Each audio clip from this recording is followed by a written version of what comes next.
நேற்று ஃபோன் பண்ணும்போது அருண் ஃபைல் எப்படியோ கைக்கு வந்துடும் சொன்னா. போலீஸ் சர்ச் பண்ணும்போது ஃபைல் அவங்களுக்கு கிடைச்சா பிரச்சனை ஆயிடும். உடனே போய் பாரு.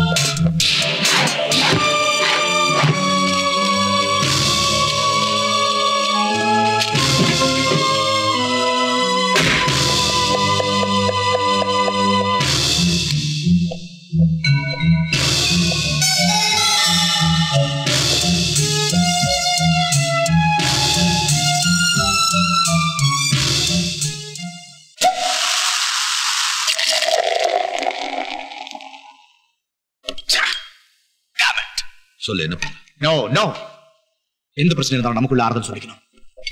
மற்றவங்க வந்து ஆறுதல் சொல்ற அளவுக்கு வச்சுக்க கூடாது. Good evening sir. Good evening sir. யோ, உன் மரியாதை எனக்கு தேவையில்லை. என் தம்பியை கொலை பண்ணது யார் தெரிஞ்சதா? தெரியல சார். கொலை நடந்த இடத்துல கிடைச்ச தடயத்தை வச்சு சந்தேகப்பட்ட எல்லாரையும் விசாரிச்சிட்டோம். ஒரு பிரயோஜனமும் இல்லை. அப்போ இதோட விட்டுலான்னு சொல்றீங்களா? இல்ல சார், உங்களுக்கு விரோதிங்க யாராவது இருந்தா? இருக்காங்க. என்கிட்ட வாங்கி தின்னுட்டு கண்டுபிடிக்க முடியலன்னு வந்து நிக்கிறீங்க. நீங்க தான் என் விரோதிக்க. ஆனா எப்பவுமே நான் என் பலத்தை மட்டும் தான் நம்புறேன். அருணை யாரு எதுக்காக கொலை செஞ்சாங்கன்னு கண்டுபிடிக்காம விட மாட்டேன். கண்டுபிடிக்கணும்னா ஒரே வழிதான் இருக்கு. அருண்குமார் கொலையை கண்டுபிடிக்கிற பொறுப்பை நம்ம டிபார்ட்மெண்ட் ஏத்துக்கணும். என்ன மிஸ்டர் அலெக்ஸ், மர்டர் கேஸ்க்கு எதுக்கு சிபிஐ? இல்ல சார், பணத்துக்காகவோ பகைக்காகவோ இந்த கொலை நடக்கலன்னு போலீஸ் ரெக்கார்ட்ல இருக்கு. அசோக் பிரதர்ஸ் கோடிக்கணக்கான ரூபாய்க்கு அந்நிய செலாவணி ஹவாலா மோசடி செஞ்சிருக்காங்க.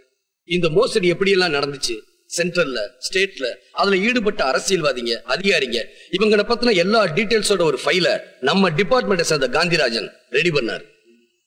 ஃபைலை ஒப்படைக்க போற நேரத்துல காந்திராஜன் இறந்துட்டாரு. அந்த ஃபைல் எங்க இருக்கு, என்ன ஆச்சுன்னு யாருக்குமே தெரியாது. இந்த கொலையை பத்தி விசாரிக்க ஆரம்பிச்சா நிச்சயமா அந்த ஃபைலை பத்தி நாம தெரிஞ்சுக்கலாம். அந்த ஃபைல் கிடைச்சா பல உண்மைகள் வெளியே வரும். தேசிய அளவுல அரசியல்ல பெரிய பெரிய மாற்றங்கள் ஏற்படும். அதனாலதான் சொல்றேன், இந்த கொலையை நாம தான் கண்டுபிடிக்கணும். Okay, you are the right person. Proceed. Thank you sir.